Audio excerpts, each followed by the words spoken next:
Good day, all. This is Brian from Earth to Heart. So today, as you see before you, we've got quite a harvest here. And actually, we're going to talk about harvesting, but I kind of want to talk about how to get started with seed saving. It's something that we all like to talk about these days, especially in heirloom gardening. It's kind of the joys of growing heirlooms is that you can grow and then save these seeds. But some are definitely more complicated than others, and so I kind of want to show some of these where I think are really good ways to get started, and then dip your toes into where you can always go on and add more there over time. So you see, we got tomatoes, we have peppers, some sunflowers, some winter squash, and some corn here. There are many others, but like one of variety I definitely think is probably the first thing you can definitely dip your toes into for saving seeds is beans. Beans are self-fertile, and that just means that when the flower forms, it's got everything in there.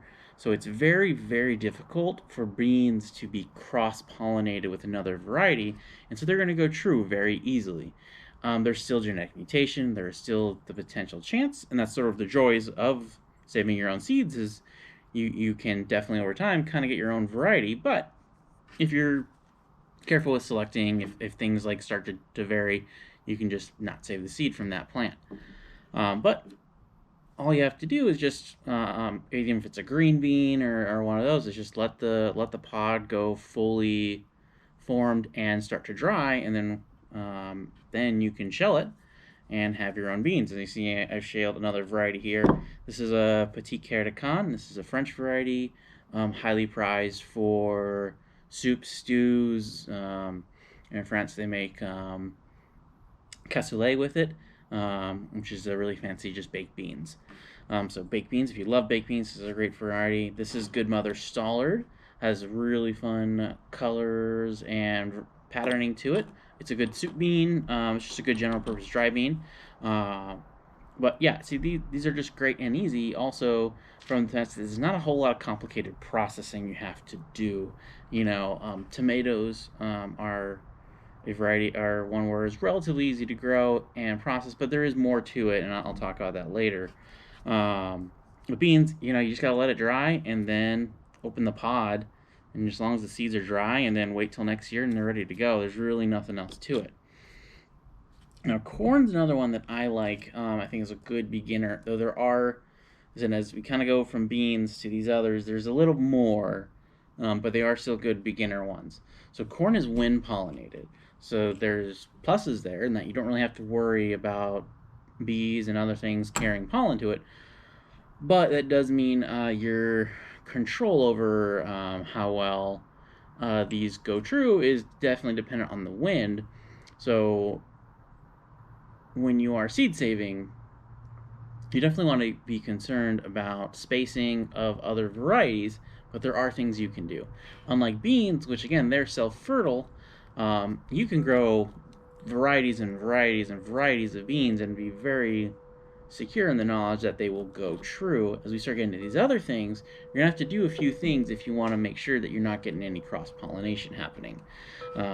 Tomatoes and peppers are semi-self-fertile, so that just means it's similar to beans. You can pollinate them. They have everything in the flower to pollinate themselves, but they will cross more readily than something like beans will. Same with peppers. And with your squashes, your winter squashes and summers as well, they have their different varieties. There's sort of subspecies. You got C. Maxima, C. Pepo, and there's multiple others. So if you have a Maxima and a Pepo, they will not cross, right? And then sort of similar with sunflowers in the sense that they are an easy one to grow, but you also they, unlike these, will cross pollinate pretty easily. So your varieties, you may want to choose less. And that's sort of where you're going to start selecting is when you get into the rest of this is, do you want to grow a ton of varieties or do you want to save seeds? And you want to have those varieties that you're going to be able to select and not have to rely on a seed company. And that's where you may want to start making certain selections so that you can still grow multiple varieties, but you may not grow, if you want to grow 100 varieties of something, it may be difficult to get into to also save seed and maintain that trueness. So for corn, and one of the things that I think and I like is easy. There's a couple tricks. So one is spacing, right? If you have those varieties spaced out somewhat far, and then when you go to select seed, because corn, you're gonna want almost like a square to get proper pollination when you're growing corn. So a good maybe 4 rows of corn, 4 by 4 as a sort of a minimum. If you're looking for how small, 4 rows, 4 columns, that'd be your minimum thing. And so if you go to save seed, try and collect the corn from a good healthy one in the center of that. And if you go larger, it becomes even easier. And then if you have another patch of corn, you can grow it a little further away instead of right next to each other. Another way is corn, and this is where seed packets will say how many days they are, right? So let's say you have a corn variety that's 60 days and a corn variety that is 80 days. So even if you plant those at the same time, they're going to mature differently. And so when this corn is producing pollen, it may be producing pollen well before the other variety you're growing. And so your chances of cross-pollination are now very low. You can also get little corn silk bags. You can use paper bags. I've actually just used lunch paper bags to cover the tassel on top to catch pollen, and then use paper bags to cover the little silks that are popping up as the ears are forming. Cover those, and then you take that pollen and add it to it. And maybe next year when I grow some, that would be a way I can show you. But that's a way. So that's if you're willing to do more work. Again, the easy way, in my opinion, is just to grow varieties that have different day lengths and give them a little bit of space.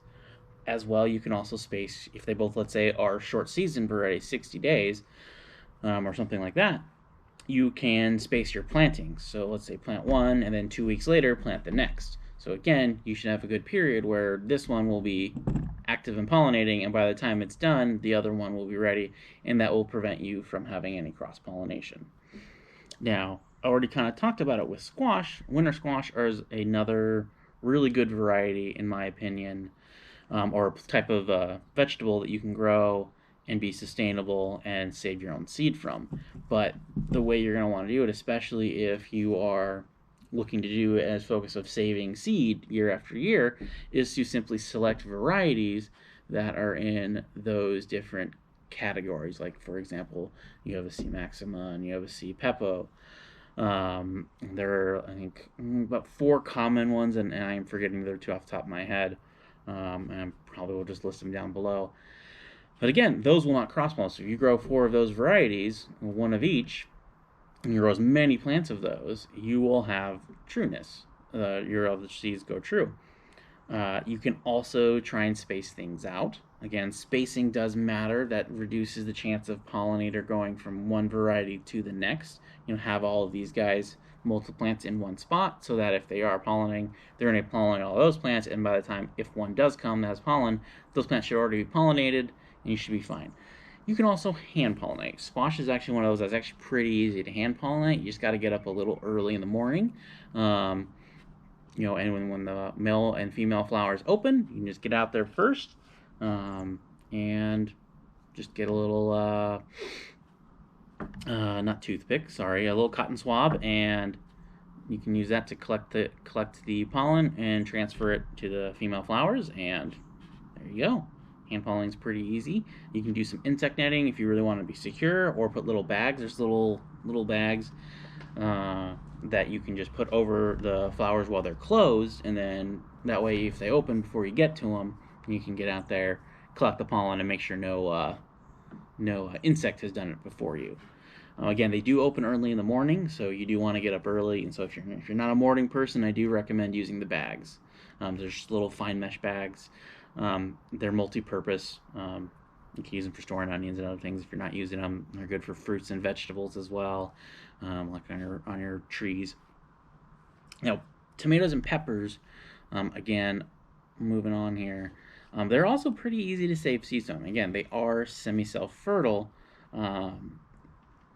and again, the best way is to If you want to, you can try and get some spacing. Have plants of the same variety close together. Again, this is decreasing that chance of a cross-pollination occurring. Using an electric toothbrush on the back of the flower. I don't have any right now, but if you're to imagine this is a tomato flower, you want to use your electric paintbrush on the back here, and that will vibrate, and that will um, release the pollen, and then fertilize the whole thing.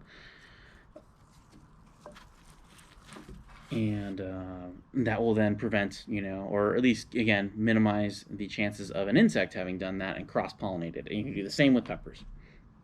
Again, this is why having them outside in the wind is also a good thing, because the wind itself will knock the pollen loose. But if you're in, let's say, a greenhouse setting, I would highly recommend just using an electric toothbrush. One, you'll get much higher rates of pollination. You'll just get much more fruit set, and at the same time, less likely to have cross-pollination occur.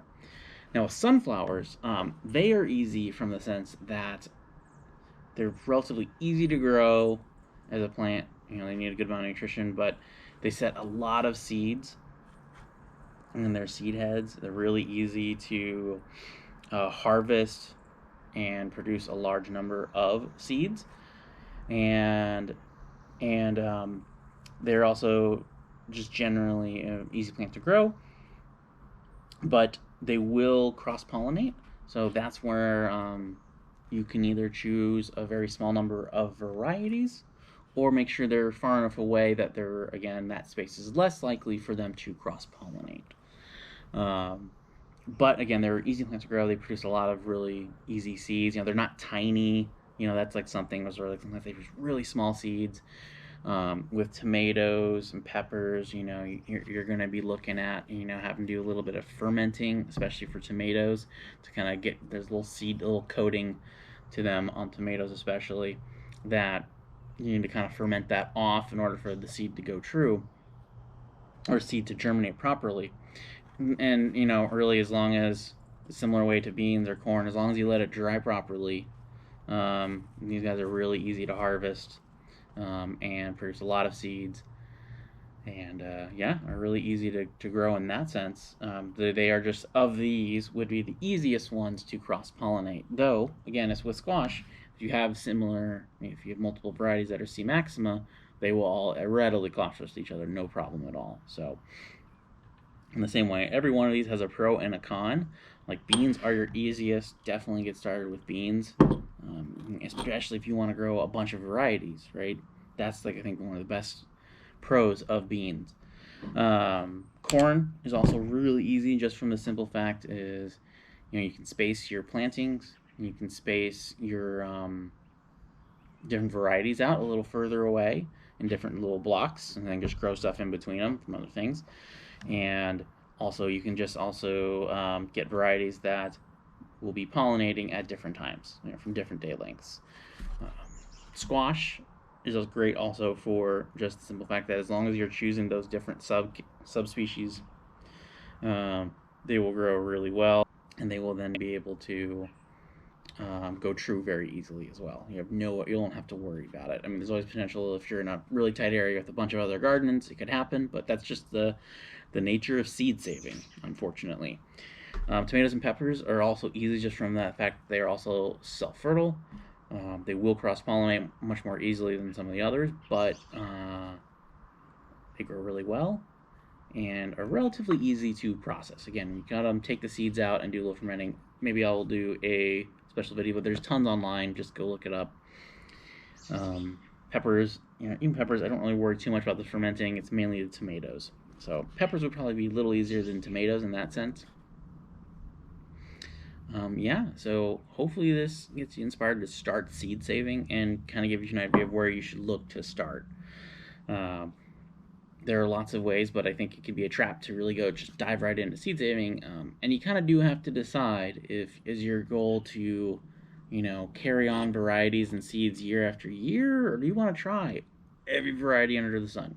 Because really, if you're going to be trying every variety under the sun, it's going to be very difficult to save seed.